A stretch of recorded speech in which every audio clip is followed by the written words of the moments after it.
isa. Sige, pakinggan lang natin ng maigi yung mga reklamo ng mga reklamador.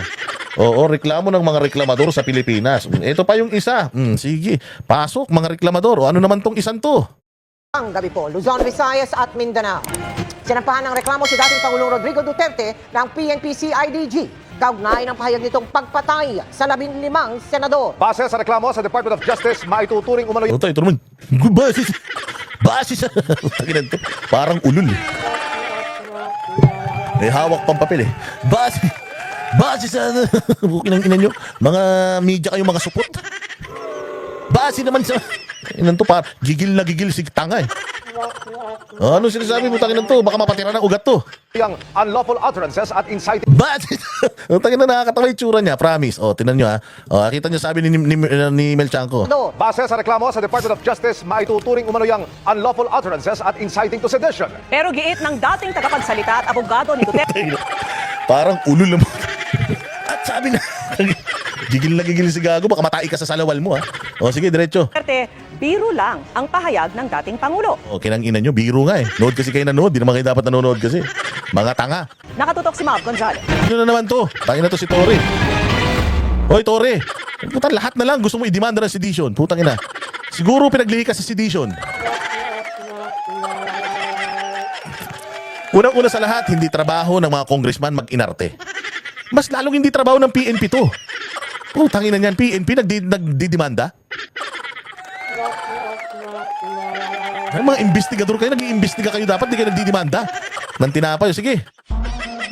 Dahil sa pahayag na ito ni dating Pangulong Rodrigo Duterte habang ikinakampanya ang kanyang senatorial slate, Di, patay natin. Makapatay tayo ng mga 15 na senador. Di, pasok na tayo lahat. The only way to do it. Di ba? Nagtatawa yung mga tao. Okay na ganyan, masyado kayo seryoso, baka atakin kayo sa puso ha. Tayo na tama yan, Duterte. Magsalita ka pa rin magsalita ng ganyan. Malay mo naman, atakin sa puso yung mga punyeta na yan. Mga matay lahat yan, o di masaya tayo lahat. Masyado mga sensitive ang mga gago, no? Tayo ina yan. Huwag kayo manunood ng pelikula, ha? Baka mamaya, pati yung pelikula ni Cardo Dalisay, seryosoin nyo, ha? Alam nyo naman na pelikula lang yun. Putya, parang sineryoso mo yung pelikula ni Cardo Dalisay sa magginagawa nyo, eh. Itong ginagawa ni Duterte na to, pagpapatawa. Ganyan kasi kagaling na speaker si Duterte. Alam ng tao kung kailan nakakatawa, kailan hindi. Alam namin kung kailan siya nagbibiro, kailan siya seryoso. Si Bongbong, kita mo, patawa ng patawa, hindi naman nakakatawa. Balance Times. Sabi niya, di ba? Happy Balance Times. Sa inyo, yung presidente ka na, Balance Times. Hayop ka, Bongbong. Ano naman, hindi na nga tutungkol sa'yo, eh. Ikaw pa rin yung... Oh, ito, oh. Oh, ano sabi ni Duterte? So, pasabugin na lang natin yung ano. Nakita nyo? Utang ina yan. Alam nyo naman, napatawa yun eh. Tapos seryosoin nyo, sino ngayon na may problema? Ha? Sino may problema? Si Duterte na nagpapatawa o kayo na mga walang utak? Siyempre may problema kayo. Problema nyo na yan. Kung sa tingin ninyo, masama yung sinabi ni Duterte, putang ina, sumbong nyo sa nanay nyo. Oo, pero kami, alam namin. Alam namin. O ito, sino may nagkaso? naghain kanina ng reklamo ang PNP-CIDG sa Department of Justice laban sa dating Pangulo para sa unlawful utterances and inciting to sedition. Unlawful utterances? Inciting to sedition? Putang ina, yan lang ba yung alam mong ikaso? Ito naman si ano, ito naman kasi, si Bongbong naman kasi, Bongbong, ikaw naman kasi. I-extend mo pa si Marbil, nandito naman si, nandito naman si Torre, oh. Gawin mo na tong 5-star, 4-star general, gawin mo ng PNP chief to. Puta, nangayayat na to, oh. Nangayayat na to sa dami ng panunumpa ng mga tao sa kanya. Sabi ko nga sa inyo, ito ang pinakagalit ang tao sa buong Pilipinas. Sabi ko nga sa inyo, kahit saan ka lupalop magpunta, kilalang kilala yung mukha nito. Bantakin mo dahil lang nag-joke ka at nakuha na ng video yung pag-joke mo. Dahil na pwede ka ng kasuhan ngayon ng sedition. Sakit sa ulo. Sir, hindi nyo po trabaho yan, sir. Ang trabaho nyo po, sir, to serve and protect. Hindi po kayo dapat nagiging mga politiko. Masyado naman kayo. Hindi naman kayo hindi naman kayo sangkot. Unang-una sa lahat, hindi naman ikaw yung sinabihan. Wala naman sinabi doon na Torre. Patayin si Torre. Wala naman ganun. Anong iniiyak mo? Masyado ka namang papansin. Masyado ka namang epal. Wala ka bang magulang? Di ka ba mahal ng asawa mo? Di ka ba mahal ng mga anak mo? Bakit nagpapapansin ka lagi sa amin? Lahat na lang, sinampahan mo ng sedition. Alam mo kung bakit? Nanggigipit ka lang. So anong tingin mo na pakikinggan ng DOJ yan? Tapos Nobel kasi ang sedition eh. Sa tingin mo, si Duterte makukulong nila dahil sa'yo? Gusto mo maging bayani? Lahat ng bayani, patay na. Si bayani at bayani na lang ang buhay. Oo, pero ikaw gusto mo maging bayani, alam mo na kung ano nangyayari sa mga bayani, ha? O, sige. Napakapikon pa naman ito. Best friend ko to eh. Kaibigan ko to si Tori. Baka na naman sabihin nito, ikaw talaga boss dada. Sedition. Sedition, kung ginang sinita ka lang, sedition na naman. May sinabi ba si Duterte doon? May sinabi ba si Duterte doon sa kanyang, speech niya na mag-aklas na tayo. Mag-armas na tayo. Pumunta na tayo sa Malacanang. Agawin natin. Meron ba siyang gano'n sinabi?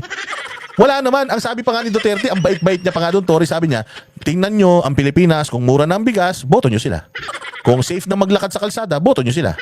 Kung ganito ganyan, boto nyo sila. Ang bait pa nga ni Duterte, anong seditious doon sa sinabi niya?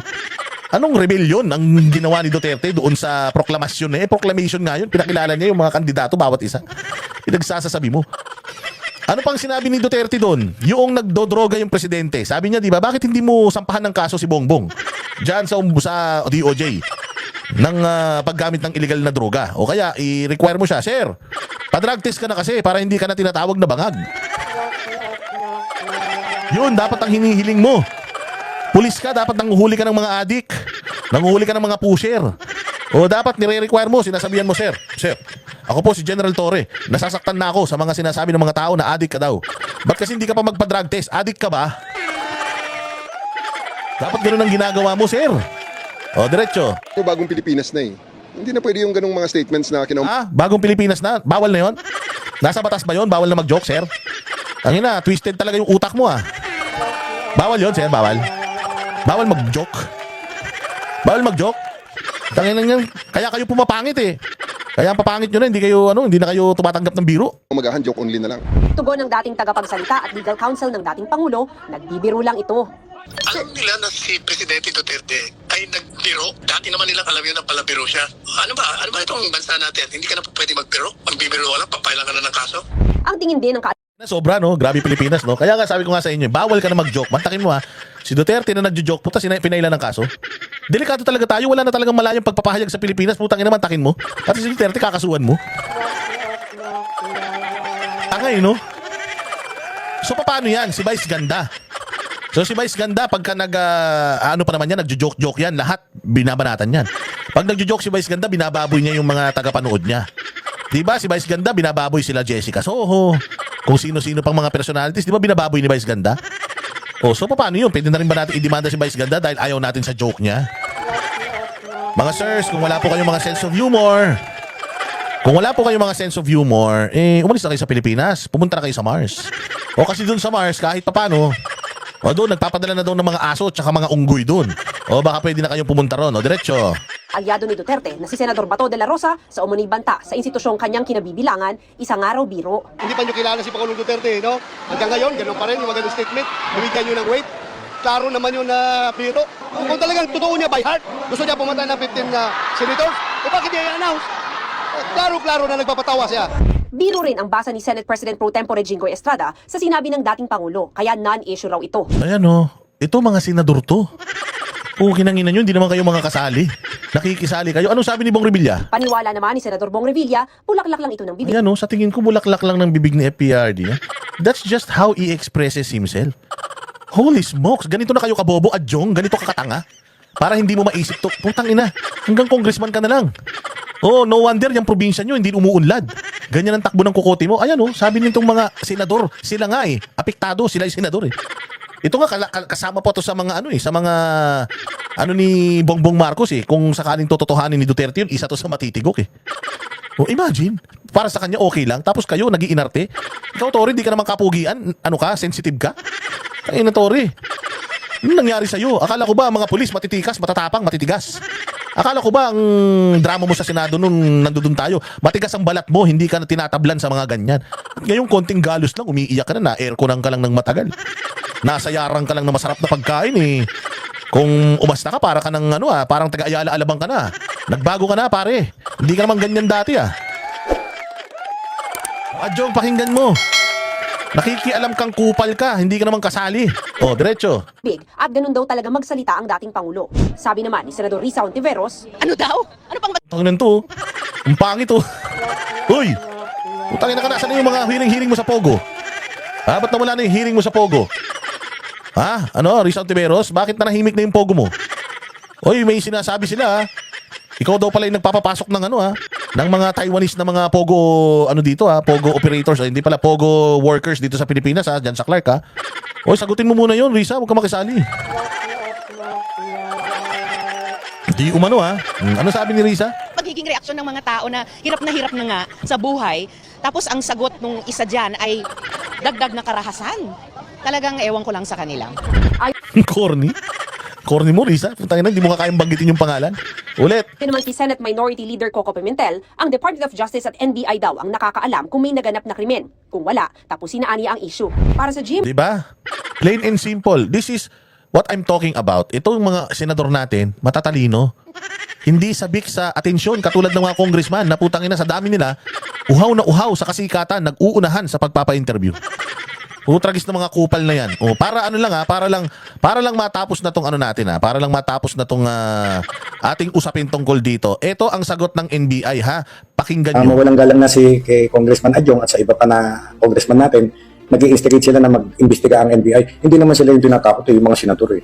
Dapat yung mga senador, kung sino man, silang magreklamo. Kung alam nila na sila yung tinatakot na ipapapatay. Jong, kupal ka. O tingnan mo anong sabi sa'yo. Ang ino ka, apektadong apektado ka, hindi ka naman kasali. Iyak ka ng iyak, hindi ka naman na-mention. Tangina, hindi ka kasali sa picnic. Hindi ka sinama sa excursion. Hindi ka kasama sa field trip. Isa ka pa, Tori. Tangina kayo. Daldal kayo ng daldal. Kung ano-anong kaartihan nyo sa katawan. Tangina, hindi naman kayo kasali, nagre-reklamo kayo. O, ulitin natin ha, yung sinabi ng NBI director. Sabi ko sa inyo, matino mag-isip to eh. Nung NBI director natin eh, hindi mo pwede itong kupal-kupalin, putang ina nyo, babata nyo pang congressman. Tangina nyo, magpalago muna kayo ng bulbul. Bago kayo makisali sa mga usapin ng malalaking tao sa politika ha. Magpahaba muna kayo ng tenure dyan sa Congress bago kayo umasta na putang ina nyo, kala nyo, kayo may-ari ng Pilipinas ha. Sige. Mawalang galang na si kay Congressman Adjong at sa iba pa na congressman natin, nag-i-instigate sila na mag-imbestiga ang NBI. Hindi naman sila yung tinatakot yung mga senador eh. Dapat yung mga senador, kung sino man, silang magreklamo. Kung alam nila na sila yung tinatakot na ipapapatay. Deklarasyon ni Presidente Digong, ay kitang-kita ng tao na nagjojoke lamang siya. Part lamang ng rhetorics ng political speech. Gets ha, Adjong, kuha mo? Adjong tsaka Tore ha, kuha nyo. O, so Tore, ano mangyayari dyan sa sinampamong kaso?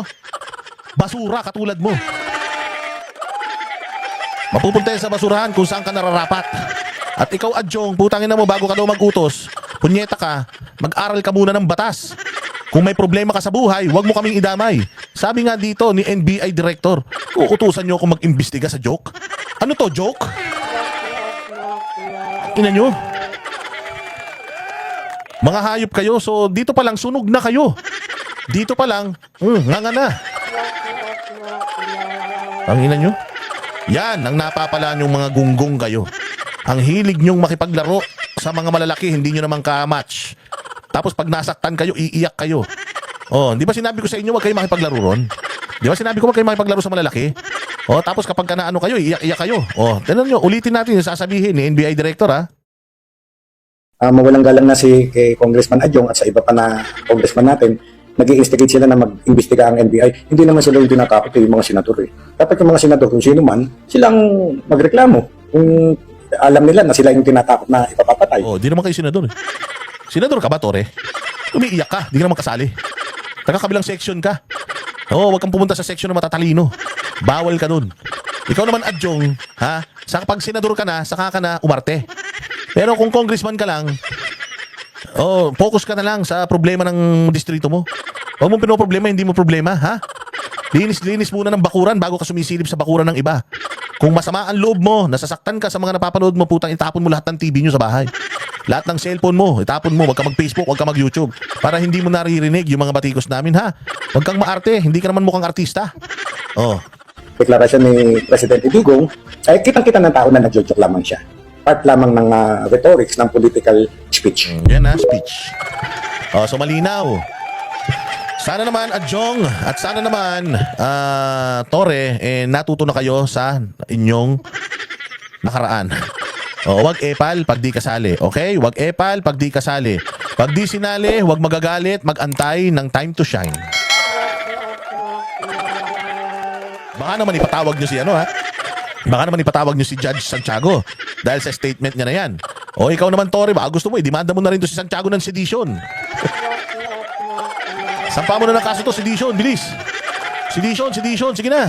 Putang na yun lang naman ang alam mo yung sampa eh. Suki ng sedition. Tangina, walang alam ikaso kundi sedition. Tangina niya, akala niya pag nagsampa siya ng kaso, lahat akala naman niya lahat mahanapan ng probable cause. Mukhang ingot.